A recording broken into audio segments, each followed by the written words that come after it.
Welcome to r/Today I Effed Up, where OP nearly kills his baby with a kiss. Today I effed up by kissing the top of my baby daughter's head. A little over a week ago, I kissed the top of our 7.5-week-old baby's head.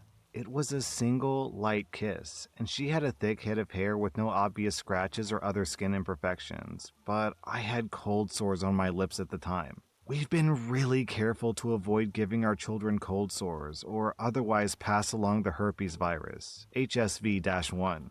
We've maintained a strict no kissing on the lips or face rule between everyone and our kids, and I don't kiss my wife on the lips or other regions while I have cold sores. But just a few hours ago, our 7.5-week-old baby was diagnosed with herpes. She developed sores starting from where I kissed the top of her head within 24 to 48 hours of the kiss. We weren't sure what the sores were initially, so we brought her to a walk-in medical clinic for assessment. They took a swab sample for testing, and they provided a prescription for topical antibiotics while suggesting the sores could be due to bacterial infection. But after 48 hours, the sores were continuing to grow and spread across the top of her head. So we phoned the clinic and our family doctor, but they still had no test results. They then provided a prescription for oral antibiotics. But after 24 hours, the sores were continuing to grow and were now spreading across her forehead. We still had no test results, and my wife took her to our family doctor. Our family doctor didn't know the cause of the sores either and suggested we take her to the Children's Hospital emergency.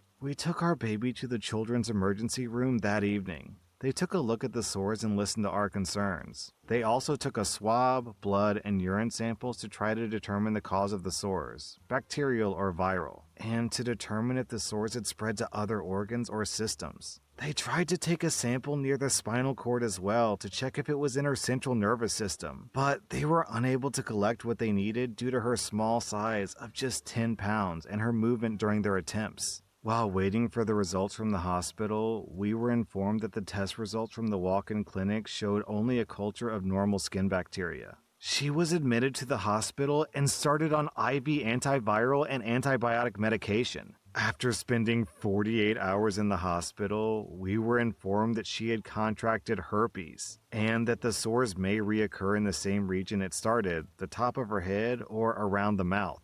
They told us that she'll need at least a week of IV antiviral medication as she's too young to take oral antiviral.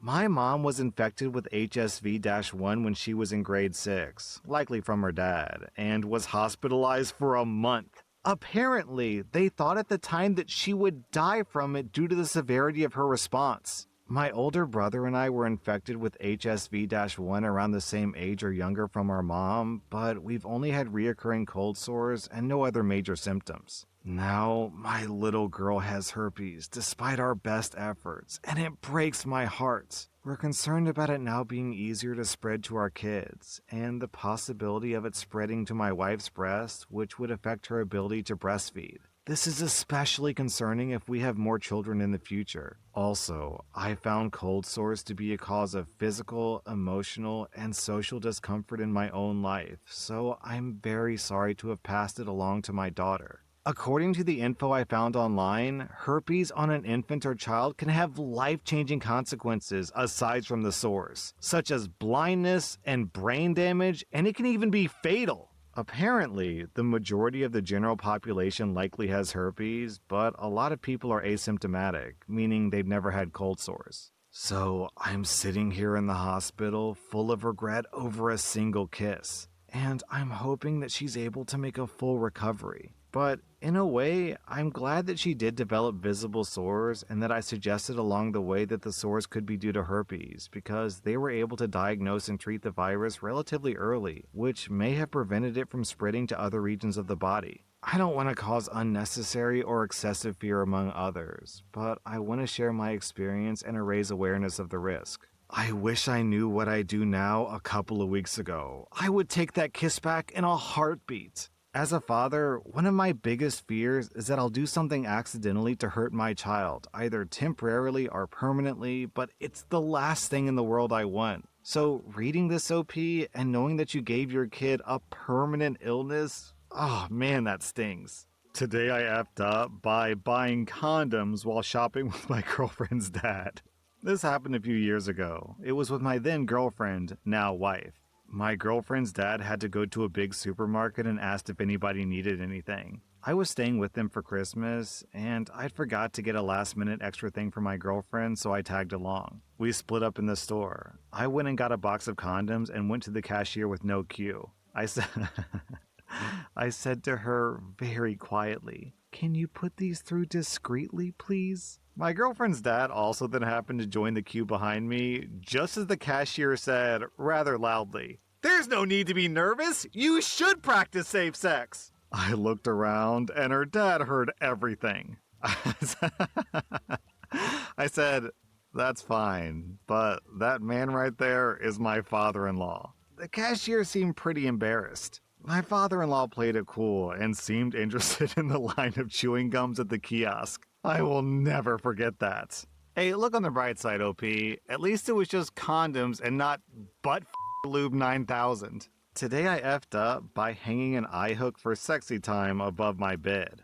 I got divorced around my 40s. I have kids and I get week on, week off custody. I decide almost immediately upon getting divorced that I'm going to insert an eye hook above my bed so I can truss up future girlfriends for kinky, passionate hugging, spread my wild oats, etc. I get a big, strong, welded eye bolt right into the stud. You could repel from it. It was that strong. My kids aren't allowed in my bedroom, and I ended up using it successfully on my next 2 girlfriends. Life is good.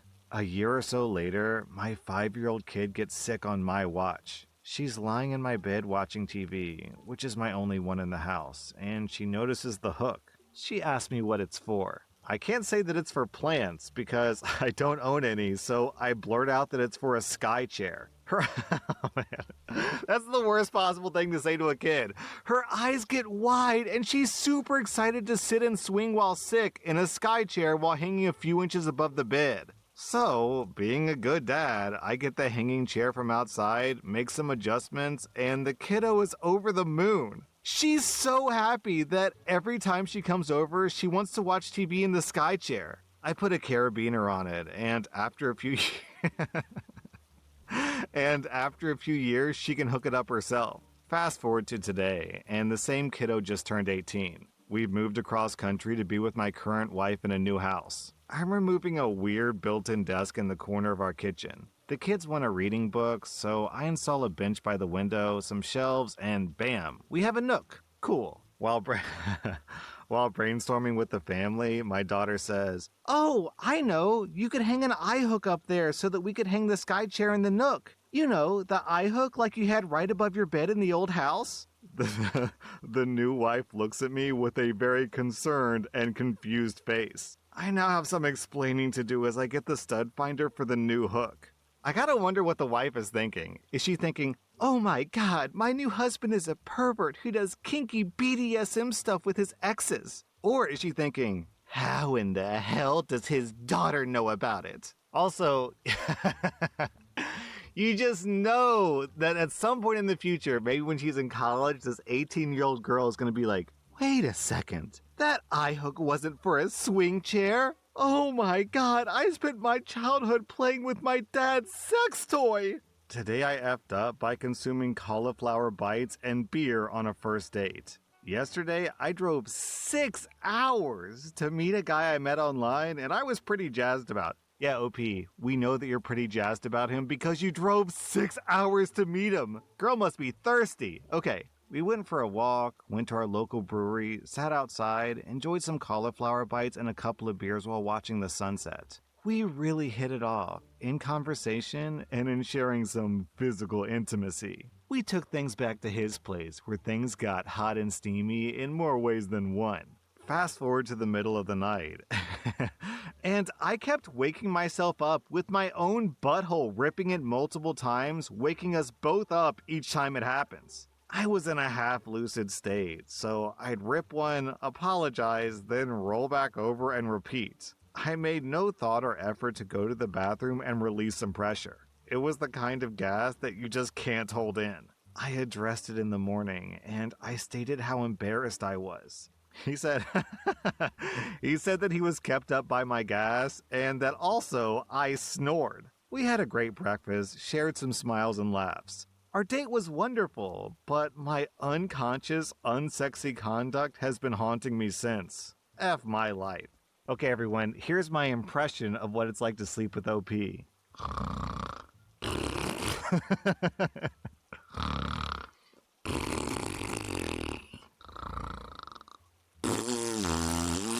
Today I effed up by assuming a patient had come in to get her nose fixed. I work in a plastic surgery department, and I had an appointment with a 17-year-old girl with her mother. The girl very obviously had a deviated septum, and before I confirmed the cause of her visit, I extremely carelessly blurted out, "Nose?" She was visibly embarrassed and held up her heavily bandaged finger. I could not have been more wrong. This girl had third-degree friction burns on her fingers and had been referred to the plastic surgery department due to an ER visit. She had a pyogenic granuloma formed during the burn healing process, and when it bled, it had initially been mistaken for arterial bleeding. During the process of cleaning the wounds and properly dressing them, I noticed her looking closely in the mirror behind her a lot. So much so that I think that I may have actually caused self-confidence issues in someone already vulnerable to them. I haven't been able to stop thinking about it, and I feel like a major butthole.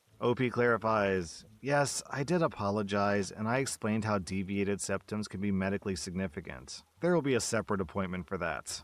Oof, OP, if you can't stop thinking about it, imagine how much the poor girl is thinking about it. Also, down in the comments, we have a similar story from Shivering Songs. I was going out with friends after work at the mall, and when my shift ended, I decided to stop by the salon for a manicure to feel fancy. It was near closing time, but they obviously weren't that busy. I went in and asked, "Do you take walk-ins?" The lady said yes and brought me to the back room.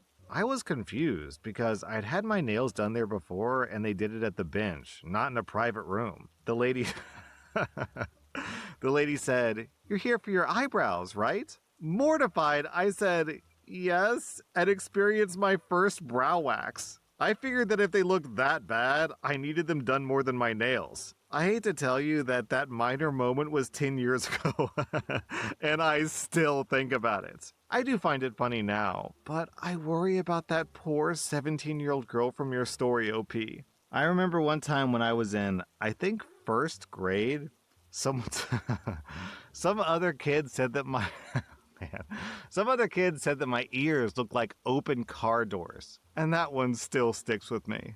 Today I effed up by telling my kid's 3-year-old friend not to aim the Nerf gun at people. My son and his friend, both 3 years old, were playing with Nerf guns, and I told them, whatever we do, we don't point these at people, especially people's face. They listened for a bit until this kid decided, "I think it would be funny to break the rules and shoot this guy in the face." So what does this guy do? He runs up to me and shoots me right in the face. Now, I've had plenty of injuries, but never by a Nerf gun. This dart hit me dead perfect in my right eyeball while my eye was open. Instantly, I went 100% blind in my right eye. After a few minutes, I realized this was serious, so I went to urgent care. The doctor at urgent care looked more nervous than I did and immediately sent me to the emergency room. I get to the emergency room, spent 6 hours there, but I did regain about 10% of my vision since then, and the doctors say that I should get it back within a few days, hopefully. But the doctor also told me,